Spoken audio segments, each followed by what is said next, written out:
Okay, so today I want to try and paint this velvet chair that I have here. It's really pretty. I love the whole style and look of it, except for the fabric is a little bit discolored in places. So instead of having it reupholstered, which would be really expensive, I decided that I would just paint it. Um, so I've painted fabric before. But this one we're going to try to decoupage also. But this is the way to start. We're going to spritz water on the fabric because when we get the paint on there, we want the paint to go into the fabric and not just lay on the top. So after spritzing it with some water in a spritzer, I usually start off with a wet brush. So my brush is wet and I dip it into the paint, and this also helps with the paint going into the fabric. If you don't do this, I find that your your chair is going to be really crunchy when you sit on it because naturally all of that paint is just sitting right on the top there of the fabric. So like I said, we want that paint to go into the fabric and not just lay onto the top. Um, so here I'm just sanding it with one of these foamy hand sand sponges. A lot of people do that. I sometimes do that. It depends on the fabric. I've had some fabric where this sponge, even though it's not a rough one, it does tend to kind of not work well with the fabric and kind of wears down the fabric. So you just gotta kind of gauge. I just did the seat part of this chair with the sanding sponge, but I didn't do the rest of it.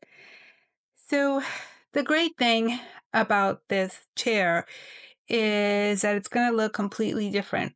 The not so great thing is that I knew it was going to take me a long time to finish because it is a lot of fabric. It will take a lot of paint. I did use Debbie's Design Diary paint. It has no VOCs and doesn't smell, and it's just perfect for I use it for everything. I'm also a retailer, just to let you know. This is what I use because this is what I sell, and I sell it and I use it because I love it. So continuing on, we're just going to do the skirt. You may have noticed that on the seat, I decided to add um, a kissing booth. That is that hot pink color that you see. And also to let you know that I did use the same brush for the whole chair. Now, there is a little blending going on here, as you can see, and I love to blend colors, and I'm happy that this happened here on this fabric. So when you get that kissing booth color mixed in with that bohemian blue, which is the blue on the chair, it makes this really pretty purple. So at first, I decided that I was just going to paint this chair, but then I got this grand idea that I was going to add decoupage somewhere on this chair, which you will see later on. It's on the back of the chair, and that was a whole other thing. But one step at a time. We'll get there when we get there. So what I do want to say is that with this chair, you want to, particularly with this one where it has all these folds, I wanted to make sure that I got the paint in the folds and underneath, because if you were to sit on this chair and, like where the buttons are, um, where the seat goes, like right above the skirt, if you don't get the paint in there, you could still see the color of this chair, the original color. And it just looked like it was only like partially done and not well painted. So I tried my very best to get the paint in these nooks and crannies. And I think that's really important because if not, it really does not look so good.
Okay, so here comes the part that I was not so sure about.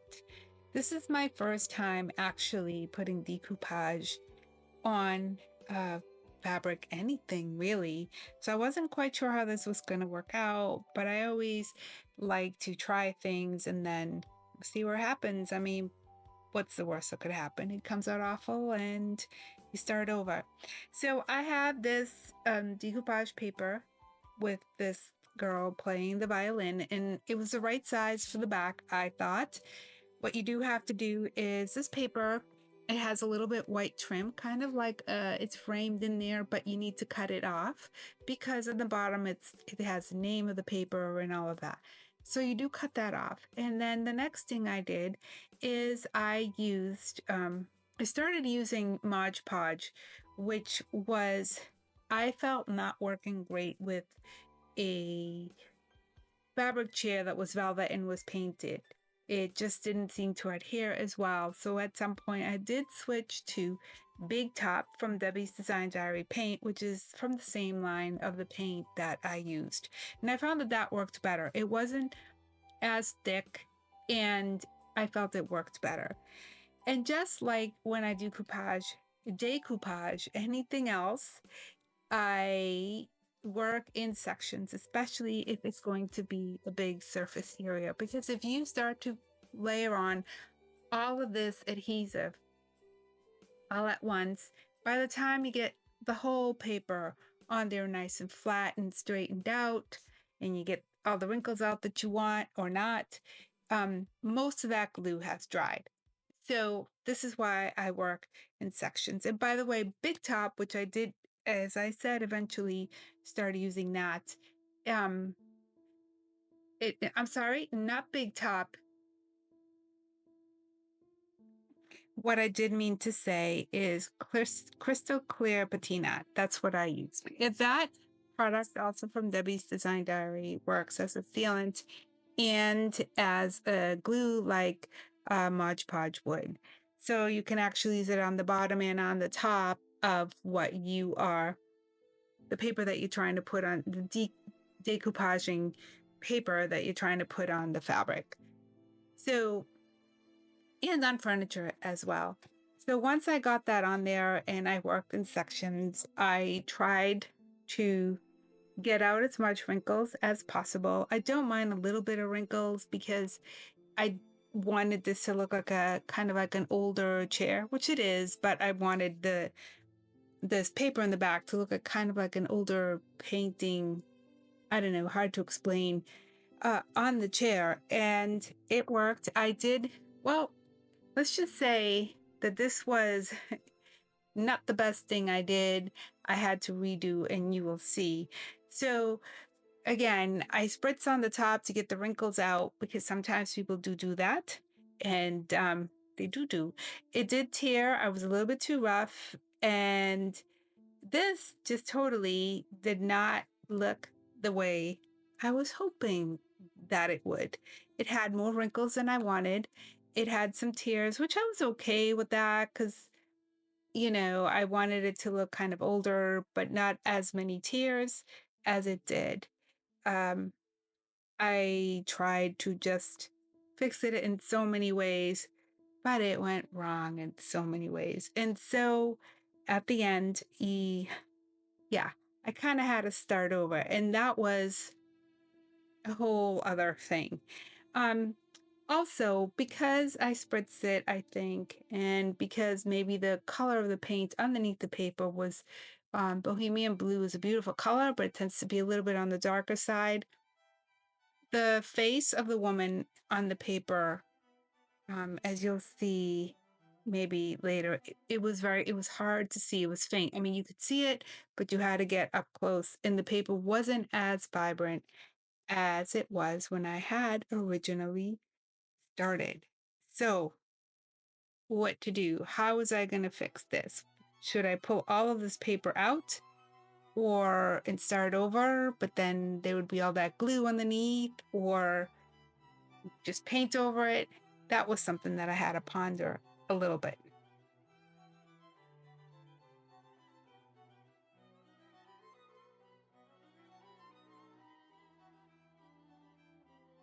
I've had this all sealed in with the clear patina, and I had it all trimmed. Even though I, at this point, was not crazy about the color, the paper was blending in too much with the chair. I started to blend the paint into the paper because I wanted to make this cohesive. I wanted to look like the paper originally belongs on this chair, like it was always there, and I didn't want it to look like it was just a piece of paper stuck to the back of the chair. So I started by blending in bohemian blues and other colors that are in the paper, all Debbie's Designs RE paint, of course, to make this look like it was meant to be this way. Still, I was not satisfied at the end with how this looked. After all of this time and all of this work, I knew that I had to start over.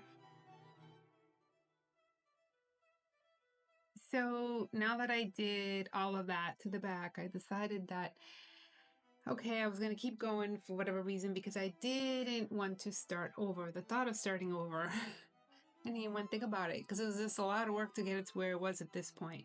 So like a fool, I kept going, and I decided that I would continue adding color to the front. And actually what I did do is add some gold color with the paintbrush and also with my finger, because I feel like your hands are also a tool, and sometimes I just like to paint with my hands. And I rubbed in some gold. I wanted to give this like old but look, but has gold. You know, I like things that are opposite from each other, you know, blingy with distress type of thing. So that's what I did here. And I think I also did do it in the back too. As a fact, I know I did it in the back also.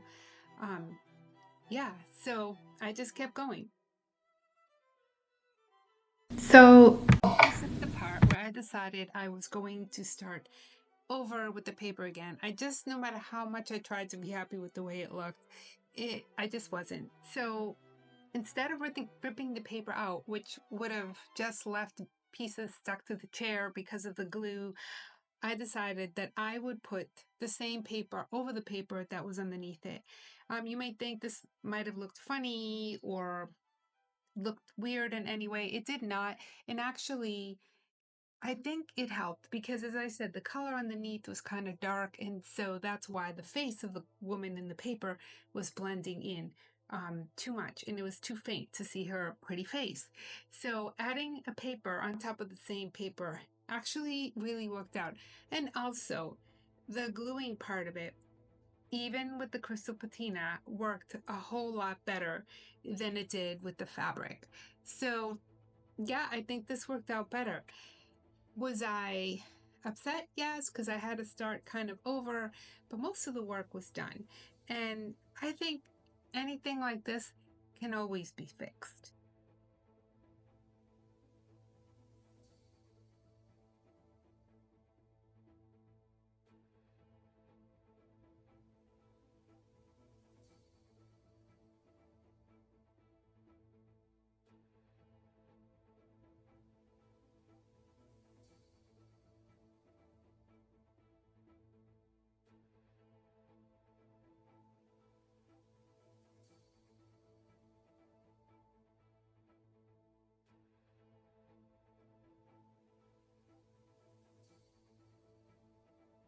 This time around, the pretty lady on the paper had much less wrinkles.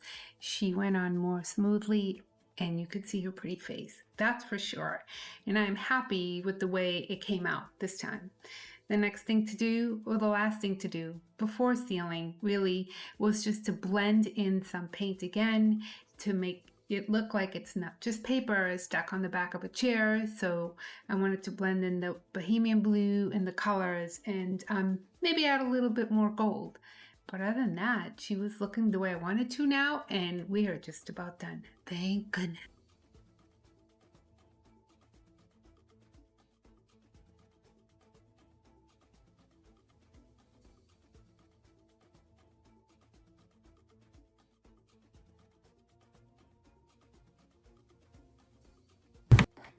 Once I was done adding the paint as much as I wanted the colors that I wanted, it was time to rip off the extra paper that was hanging off the chair.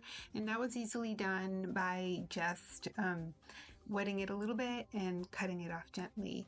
Then the next thing you need to do, of course, is to kind of re-glue those edges using your clear patina, and then that's it. That was done. With that part was done. All I needed to do now is just reseal the top of this paper, and I was going to use the clear patina as well to reseal the paper part of this chair.